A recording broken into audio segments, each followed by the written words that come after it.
Good morning mga kapatid, luto na po na tayo uli. Ngayon po tayo apoy. Ngayon po tayong konting mantika.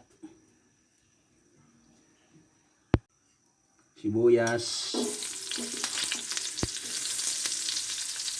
Bawang. Ngayon po tayong 4 cubes.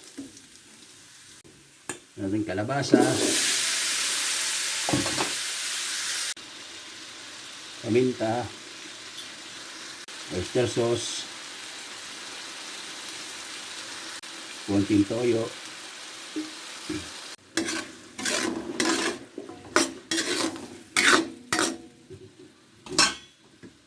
sakotyan natin yung kalabasa, natin itong tubig o palambot. Tinilo itong kalabasa, lambot na mo kalabasa, rin natin yung miki. Meron tayong ulam, meron pa tayong pang merienda. Luto na po mga kapatid ng ating meeting may kalabasa.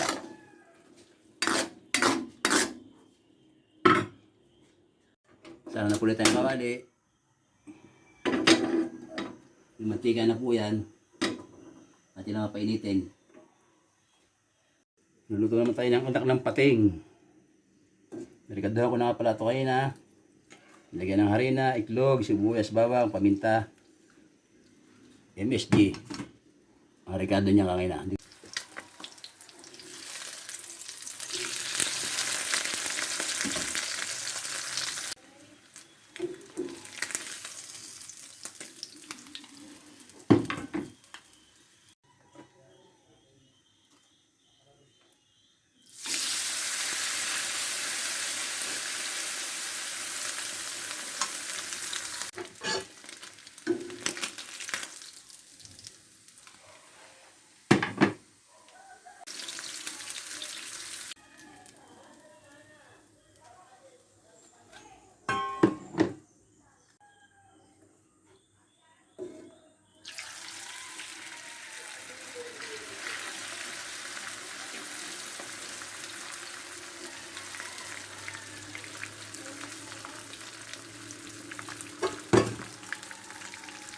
Maraming po salamat sa inyo mga kapatid. Nakaluto na po tayo sa bagong potahe. Bikang-bikang anak ng pating. Maraming po salamat sa mga followers, sa mga viewers, sa mga silent viewers, sa mga nagla-like and share, subscribe. Maraming po salamat sa inyo lahat. Hanggang na lang po at hanggang sa muli. Salamat po sa inyo.